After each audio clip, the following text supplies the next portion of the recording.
Science education, feel this too. Molecular Mom's got it all for you. Hi everyone, thanks for joining me on today's episode of Molecular Mom. So on this episode, I just wanted to give you a bit of an update after my board exam. I posted a blog last week about my experience with taking the exam. Day after I took the exam, after I had some time to sort of digest what had happened. And so you can read that here, but I also wanted to just do a video post on the experience for those of you that prefer to watch the video or listen to the podcast. So on the day before the exam, my husband had planned to drive me to New Orleans, where the exam was being held this May. It's held twice a year. The next is in October 11th in Philadelphia. So it hops around all around the country. I think last year one of the locations was San Antonio. So we woke up in the morning. I had planned to leave in the morning when my mom was going to come and watch the boys for me while we were gone, and I was going to study in the car the whole way. That's why the main reason I wanted my husband to come along with me. But immediately when my husband woke up, he's like, "Oh, I don't feel quite right," and had to run to the restroom and was puking his guts out. So my two oldest boys had a stomach bug about a week prior. So it seemed like every 3 or 4 days it had been getting passed on, and the new person was getting symptoms. So I immediately freaked out thinking, oh my God, I just had these visions of me puking my guts out in the middle of this exam that I've been dedicating so much time to study for. And I'm like, this is just going to be awful.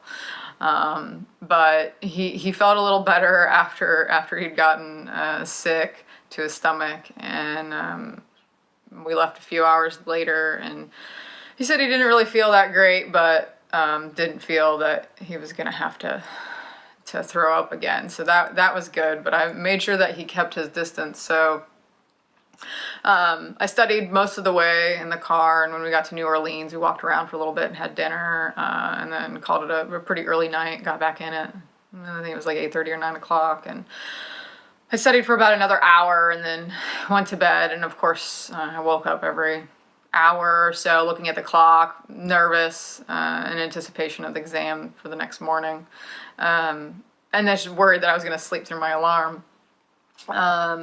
So I woke up in the morning. It was probably 6 o'clock, and the exam was scheduled for 7:20.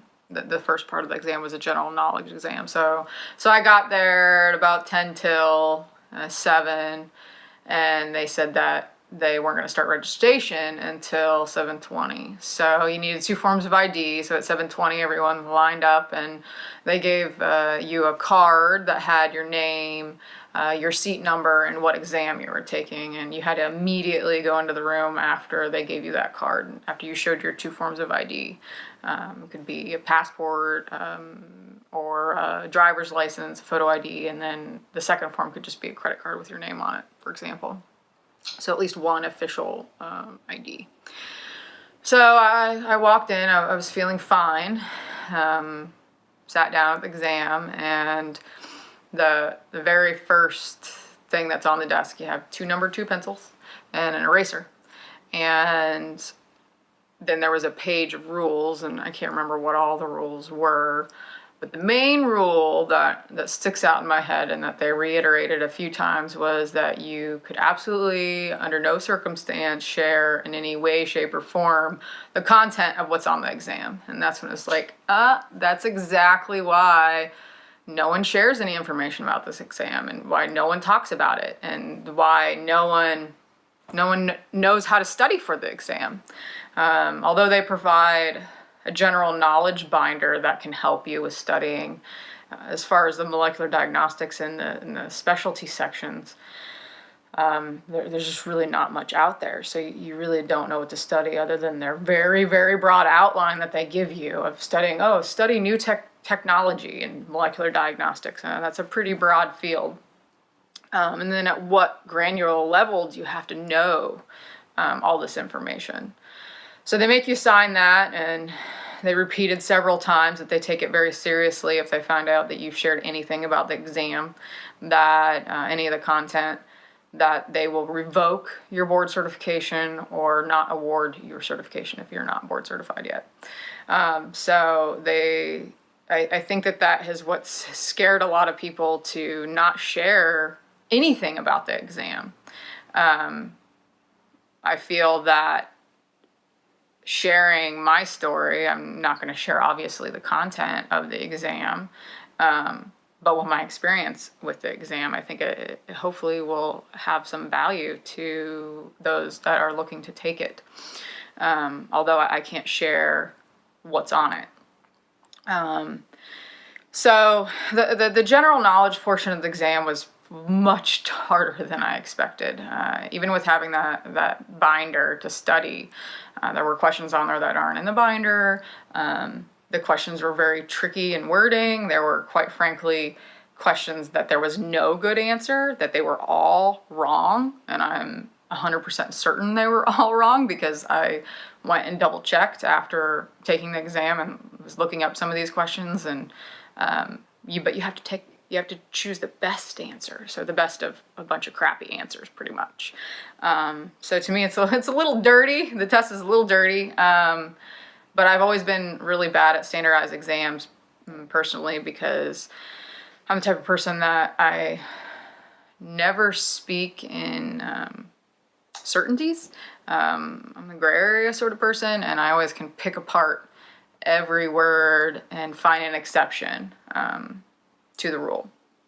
And that's really what science is about. There's always exceptions no matter what. So it's tough for me to pick the right answer because I can always pick apart every one. So it was pretty tough, just the general part of it, the general knowledge part. And after looking up a lot of the answers that I could remember, there's about 26 out of the 70 questions that I wasn't sure on, but I could narrow down to the two best candidate answers. And I think I got a lot of them right. The majority of the ones I wasn't sure of, I think I got right. So I think that I have a good shot that I could have passed the general knowledge part of the exam. But time will tell. It takes 4 to 6 weeks to get the results because it's a paper and pencil bubble test. Talk about ancient methods in today's digital world. So after I took it was about an hour in to the exam, I actually started to get a little sick to my stomach and had a little bit of indigestion, and I was starting to really get worried and have some nervous sweats that those visions of me puking my guts out in the middle of the exam were going to come true. So I raised my hand up sheepishly, and one of the exam administrators came over, and I was like, hey, I'm a little worried that I may get sick to my stomach. Do you have a trash can I could bring over to my chair? Stomach bug had just gone through my house. And surprisingly, instead of giving me a trash can, they offered to escort me to the bathroom. And so I walked around for a little bit, splashed some water on my face, and subside a little bit. So they escorted me back to my chair, and I completed the exam. Still felt a little off, but was able to get through all the questions and then review those 26 or so. Had time to review those that I was uncertain of. So after the exam was over, I had about a half-hour break before the molecular diagnostics portion of the exam, and it was the same deal. Wait around until it was 10:30 at that time, the 10:30 registration. Walk straight in, take your chair, go through the same rules, sign your sheet, 2 number 2 pencils, an eraser, and you had 2 hours to take that exam. And in each section, different people are taking different exams. Not everyone was taking the general knowledge, that first part when I took it. Some people were taking the specialty exams at that time. So the molecular diagnostics section was really hard. The questions were very, very, very detailed. You have to know things at a very granular level. You can't just know in general terms.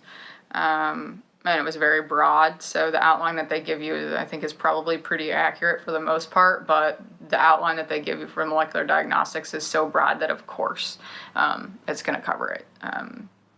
The outline really wasn't very helpful.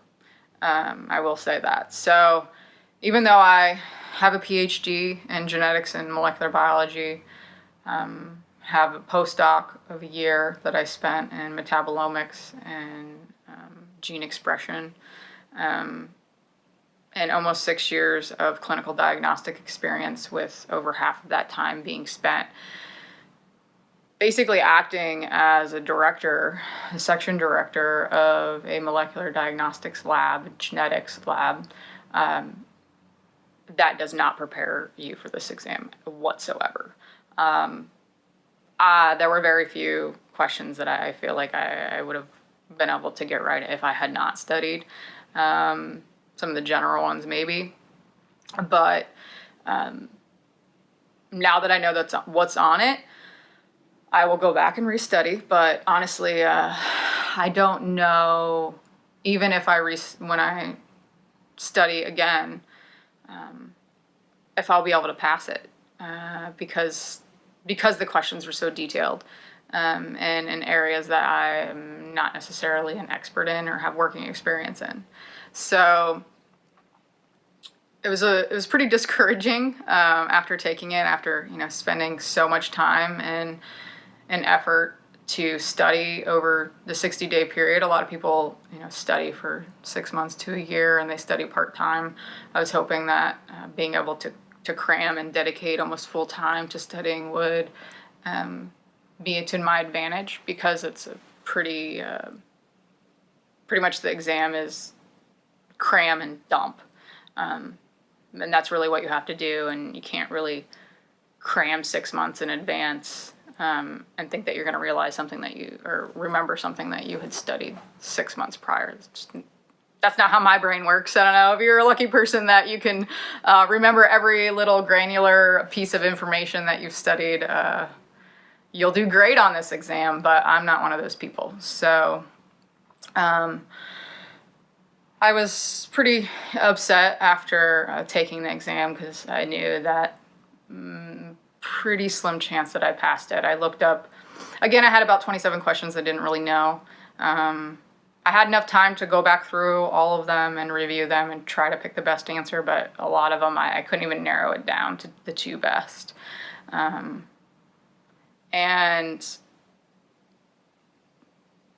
after taking the exam and looking up all of the questions that I could remember, the majority of them, I will be honest, I'm pretty sure I selected the wrong answer. And, I'm trying not to take it too personally. I'm not the smartest, and I'm not the dumbest woman out there. I have a lot of experience in this field, but I've always been bad at standard exams. And that's just the way the cookie crumbles for me. And since there isn't a lot out there about this exam, I have no idea what the pass rate is, but I talked to a few people after the exam, and they pretty much had the exact same feelings that I did, that it was very detailed, very broad, that they do not think that they passed. So it's one of those things that you just have to take it and see how you do, and try not to take it too personally if you don't pass. I think after taking it, I would be very surprised if the pass rate is over 50%, because it was that hard. And trying to study for both sections, the way my brain works is my recall memory. I have pretty good recall memory, but when I'm trying to study for two sections, I lose pieces of information. I can't recall things. I have to push certain things out of my head in order to be able to recall that amount of information. So hopefully, when I take this exam again, which I'm pretty certain I'm going to have to take at least the molecular diagnostics part again, at least I'll be able to make some room in my brain, push out a lot of that general knowledge section details out, and make room for these little details in the molecular diagnostics areas that I am not very familiar with. And I'll just have to try again. And that's just the way it is, you know. And I hope that my experience with this will be some, you know, encouragement to other people that are in the same situation where, hey, you know, your failures don't define you. And I will take it again. I will try again if I don't pass this time, and that's okay. I have a feeling that there's a lot of people in the same boat. So don't feel bad that you don't pass it the first time. My plan had actually been to go in and take the exam without really studying and see how I did, just so I knew what was on it. I'm disappointed that I didn't do as well as I wanted to do. But I'll keep moving forward, and I will retake it. I'm planning that I hopefully will retake it in October, but it just sort of depends on what my schedule looks like and how crazy things get. If I can't find the amount of time to study that I think I need to before that October date, then I'm just going to have to push it out and take it again in the spring. I have 3 tries, so hopefully I pass it this next time, and if I don't, I'll take it a 3rd time and better pass it that time. So if you're in the same boat as me, try not to get too discouraged. I know that a lot of people probably feel the same way that I do. So you're in a good company if you don't pass. So, all right. If anyone has any other questions, you can feel free to reach out to me, either on LinkedIn or Facebook, or email me at themolecularmom@gmail.com. So thanks again. I will talk to you later. Science education, feel this too. Molecular mom's got it all for you.